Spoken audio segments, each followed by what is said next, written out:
തിരുവനന്തപുരം തിരുമലയിൽ ആത്മഹത്യ ചെയ്ത BJP. Councillor Thirumala അനിലിന്റെ ആത്മഹത്യാക്കുറിപ്പിന്റെ വിവരങ്ങൾ പുറത്ത്. അനിൽ പ്രസിഡന്റായ വലിയശാല ഫാം സൊസൈറ്റിയിൽ 7 കോടിയിലധികം രൂപ വായ്പ നൽകി.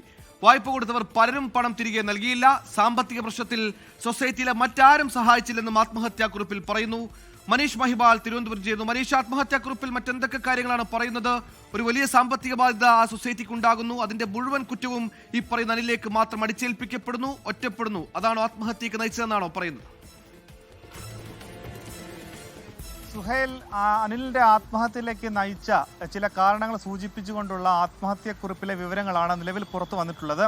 അതിൽ പ്രധാനമായും പറയുന്നത് താനൊരു സഹകരണ ബാങ്കിലെ പ്രസിഡന്റ് ആയിരുന്നു, വലിയശാലയിലെ പ്രസിഡന്റ്. ആ സമയത്ത് 7 കോടിയോളം രൂപയാണ് വിവിധ ആളുകൾക്കായി അവിടെ നിന്ന് വായ്പയായി വിതരണം ചെയ്തത്.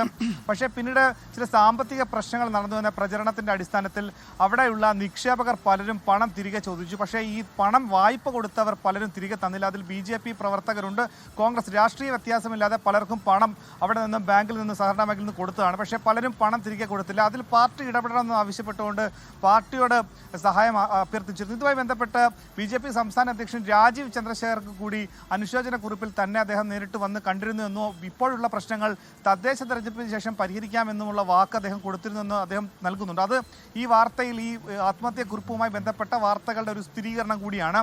അങ്ങനെ താൻ ഒറ്റപ്പെട്ടു, ഈ രീതിയിൽ വായ്പ എടുത്തതിൽ ഒരു ചില്ലി പൈസ താൻ തൻ്റെ കുടുംബത്തിലേക്ക് എടുത്തിട്ടില്ല. പക്ഷേ ഈ നിക്ഷേപർ കൊടുത്ത പരാതിയിൽ തമ്പാനൂർ പോലീസ് കേസ് രജിസ്റ്റർ ചെയ്തപ്പോൾ അതിൽ താനാണ് പ്രതിയായത്.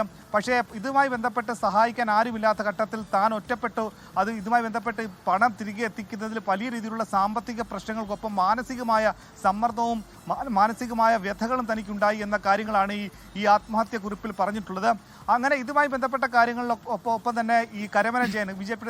നേതാക്കൾ അടക്കമുള്ള കാര്യങ്ങൾ സ്ഥിരീകരിക്കുന്നുണ്ട്. ഈ ബാങ്കിൽ സാമ്പത്തികമായ പ്രശ്നങ്ങൾ ഉണ്ടായിരുന്നു, അതിൽ കടുത്ത മനോവിഷമത്തിലായിരുന്നു അനിൽകുമാർ എന്ന കാര്യം സ്ഥിരീകരിക്കുന്നുണ്ട്. ശരിക്കും തലസ്ഥാനത്തെ ബി.ജെ.പി. അല്ലെങ്കിൽ മൊത്തത്തിലുള്ള ബി.ജെ.പി. ആകെ പ്രതിരോധത്തിലാക്കുന്ന ഒരു വാർത്ത, അല്ലെങ്കിൽ അങ്ങനെ ഒരാളുടെ മരണമാണ് നിലവിൽ ഈ രീതിയിൽ വ്യാഖ്യാനിക്കപ്പെടുന്നത്. അതായത് ഇതുമായി ബന്ധപ്പെട്ട് തലസ്ഥാന കോർപ്പറേഷനടക്കം വലിയ സ്വാധീനമുള്ളതാണ് ബി.ജെ.പിക്ക്. അവിടെ ഒരു പ്രധാനപ്പെട്ട സജീവമായ ഒരു ബി.ജെ.പി. കൗൺസിലറാണ് ഈ രീതിയിൽ ജീവനൊടുക്കി. ഇതുമായി ബന്ധപ്പെട്ട് നിലവിൽ പോലീസ് അസ്വാഭാവിക മരണത്തിന് കേസെടുത്ത് പൂജപ്പുര പോലീസ് അന്വേഷണം ആരംഭിച്ചിട്ടുണ്ട്.